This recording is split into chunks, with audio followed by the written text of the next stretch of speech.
Hello, hello. I am not even gonna lie to you. That was one of the harder leg days I have done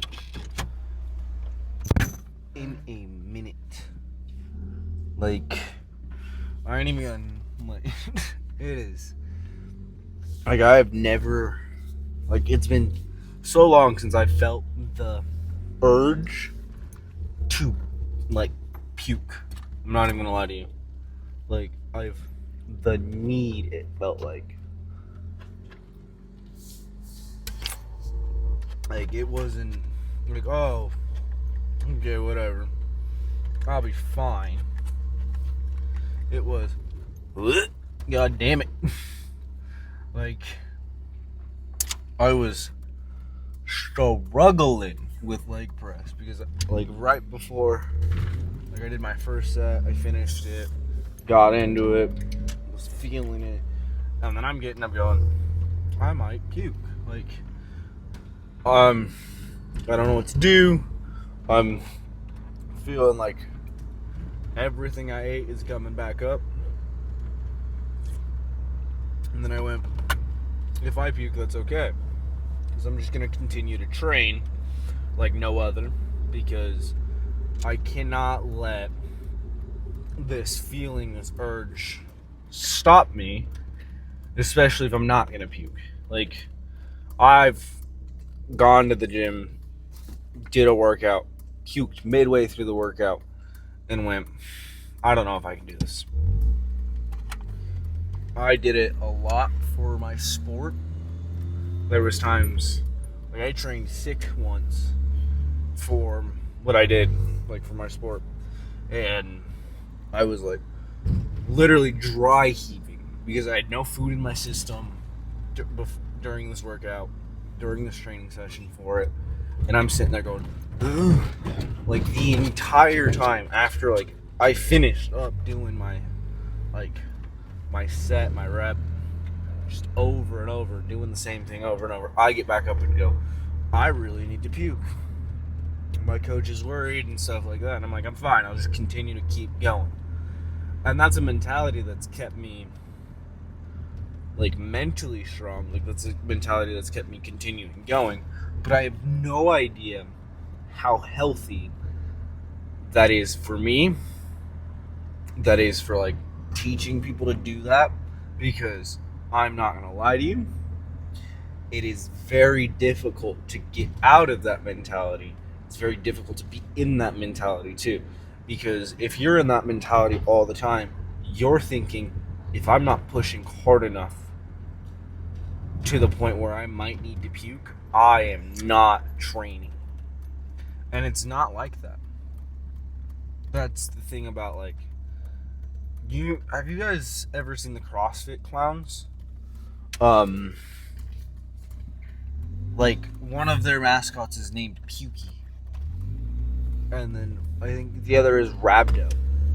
His name is literally named, the clown's named after rhabdomyolysis, which is the point to where you break down your muscles to the point where it's going through your kidneys and you're pissing blood. And you're so dehydrated that you're literally trying your best not to pass out and die. That is what rhabdo is. And those are you've got Pukey the Clown. So their whole idea in CrossFit is, if you're not puking, you're not winning. If you're not contracting rhabdo, you're not pushing hard enough. And that's stupid and ignorant, because no matter what, you are not going to be able to do that type of training all the time, because no matter what, no matter what, you're gonna get injured from doing stuff like that. Because if you're pushing your body to the point where you're puking, something's wrong. Once in a while, yes. Oh, you push yourself to your puke, cool. let's not push yourself that hard again. Like, you should be pushing yourself in the gym, but you should not be pushing yourself to actual sickness, guys. The problem with going that far is once you go there, you think that's what training is. No, training is I go home a little hurt, like not like injured, but like sore. I go home a little sore and really tired. That is what training is. Like working out, you go home a little tired. That's the difference between training and working out. I want people to work out. I don't need people to train. Because the reason I have a different idea of what training is and what working out is because working out is for fun. You do it to be healthy, you do it to be stronger. That is the reason you're working out. Training, you have a goal in mind and you will do almost anything for that goal. Because, gosh darn it, there's nothing else to do. It's just you either get the goal or you don't. So you're going to train your ass off to get to that point.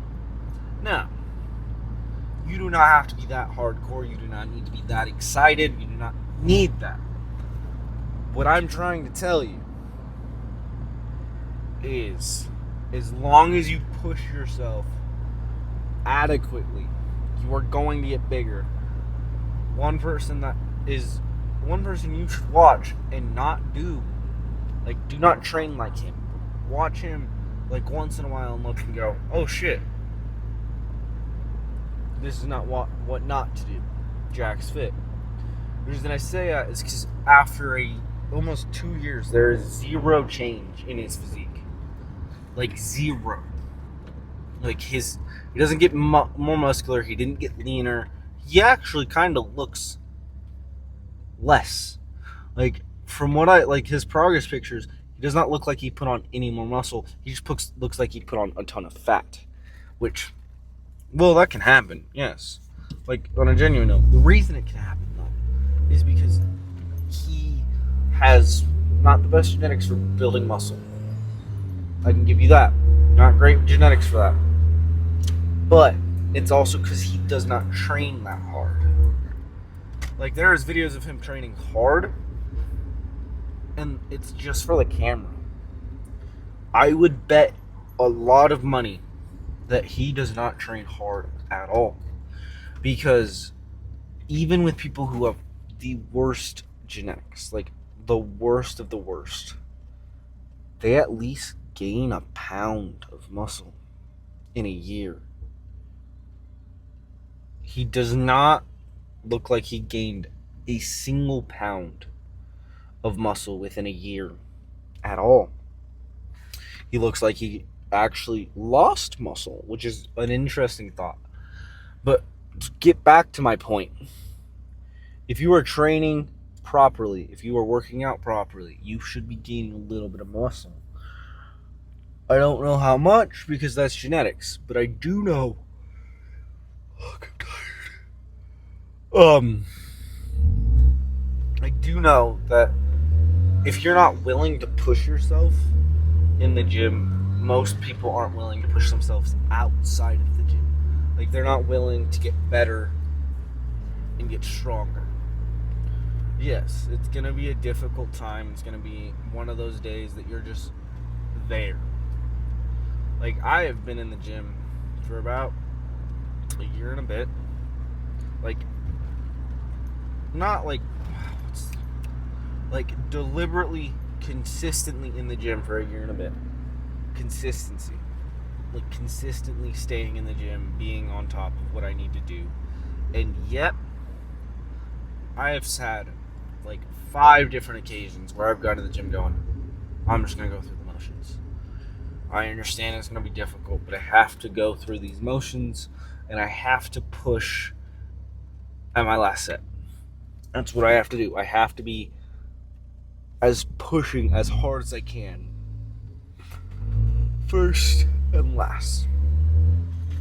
First, my first set is usually my heaviest. It's always going to be my heaviest. Not gonna lie, it's just I'm more refreshed, so it's gotta be my heaviest. And then I usually pyramid down. But it does not matter to me if I do or don't, because straight sets, pyramid downs, whatever. Whatever gets and floats your goat. But you cannot stop where you are at because you're worried. Like, I'm not gonna lie to you, the fear of being small is cool. Like, I am tiny. It sucks. But I'm working on it.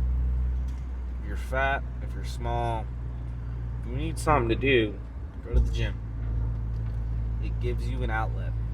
An outlet that saves money. That helps a ton. Like, you and I are completely different people. But the shared love of the gym is what keeps you coming back here. It's not anything different.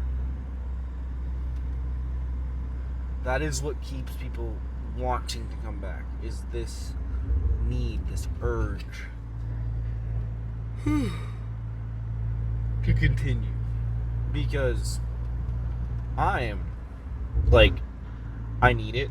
I'm gonna push myself, and I'm not gonna stop until every last ounce of potential is squeezed out of me, and that potential becomes actually something that came to fruition. And that means working my 8-hour shifts, going to the gym, doing this. I might start doing other things. I might start other social medias if this like doesn't pop off quickly or not. I don't care. All I know is I have to continue to keep pushing myself and striving to be better and proving to myself that this isn't a waste of time, because it doesn't matter to me. I just like training.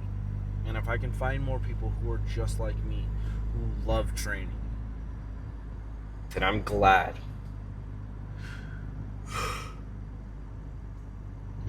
Because training is such a fun thing for me. Training is such a happy-go-lucky thing for me. Thinking there is people out there that hate training sucks. Hates working out. That sucks. Hate doing activity. That's something I could never imagine. Because I was an active kid no matter what. Like, when I was younger, I tried to be the most active I could be. Close. But I could see people who were my age and younger not being as active as I was. It gave me a weird feeling. Because why do you not want to work out? Why do you not want to be active? I couldn't understand it when I was younger, and I still can't understand it now. I can't understand the not want to do it. Because it feels amazing to move your body around. It feels grand. Like, it's a thing that, like, I understand video games, okay? I understand them. Like, I understand the dopamine rush. Because I've played a few games, and I've got that dopamine rush. But I have not felt anything near as good as working out and hitting a PR. Nothing has felt that good in a minute. I haven't felt anything that good. Like, I have not had a dopamine rush that's hit me that fucking hard. I could only think of one other thing, but it's not really that important. But I haven't had many things that has hit me like that. Being in the gym, being excited, seeing other people like me, like-minded individuals, pushing them fucking selves hard as shit, because what else is there to do? Monkey got big because monkey's strong. So monkey must do to get strong. Like, that is funny to me. Like, the idea that, like, you want to be as muscular and as big as possible is amazing. Because I want to be as muscular and as big as possible.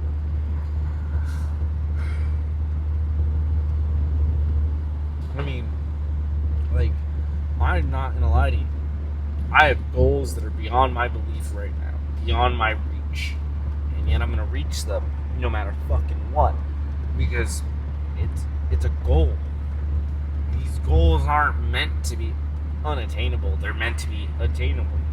So if you have a dream, you have a goal, what are the steps to make it attainable? It does not, like, the idea of telling people be realistic is fun and all, because then you're quelching people's expectations. Like, you're quenching what they think they can and can't do. But if I tell someone that if you want to be a millionaire, you have to lose sleep, and someone goes, I can't do that, then you're not going to be a millionaire.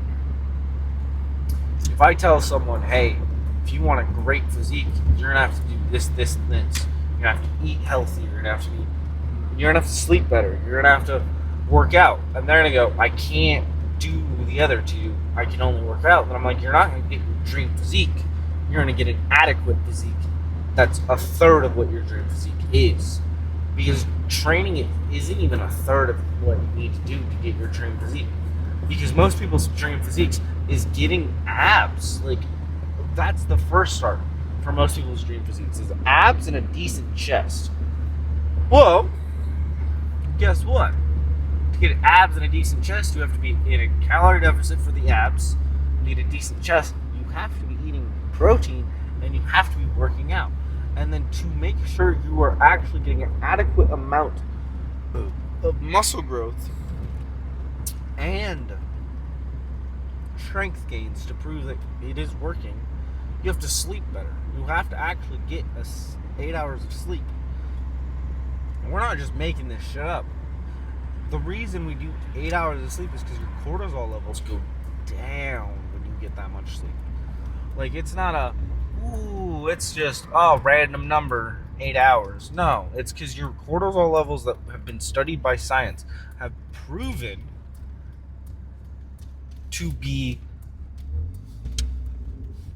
what the fuck? Helpful.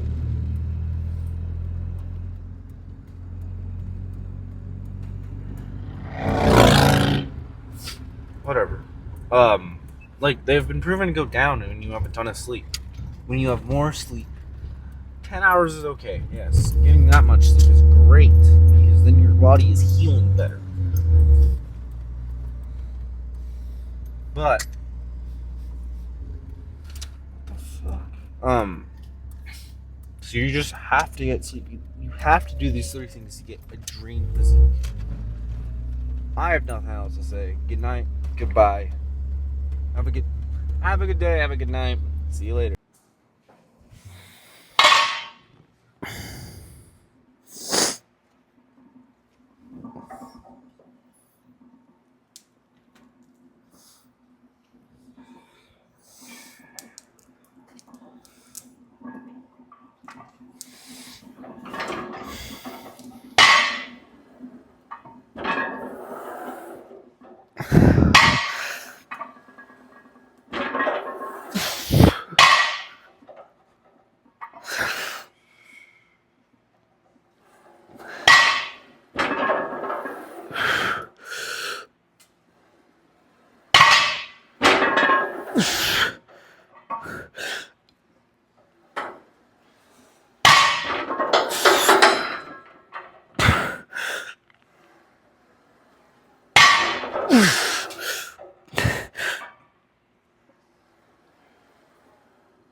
Ooh.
Okay.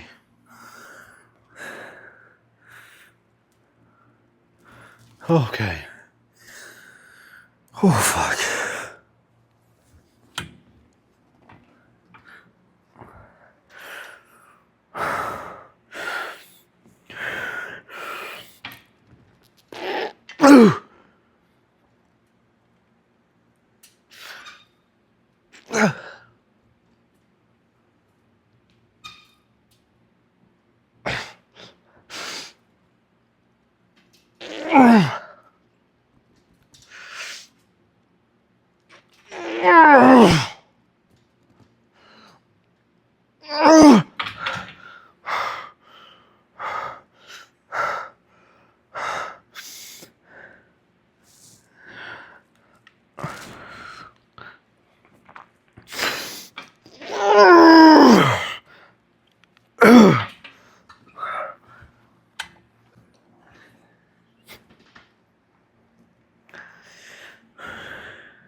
Okay.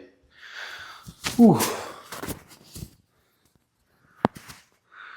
I am beyond tired right now.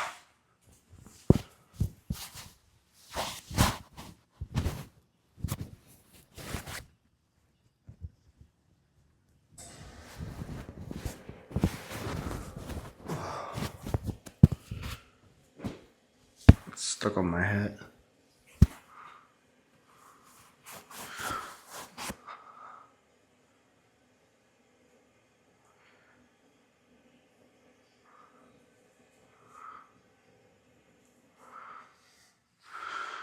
Whew. I'm beyond beat right now.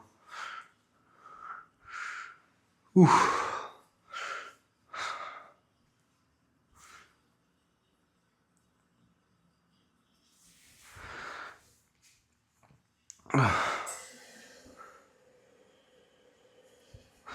That's better.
There we go.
That's done.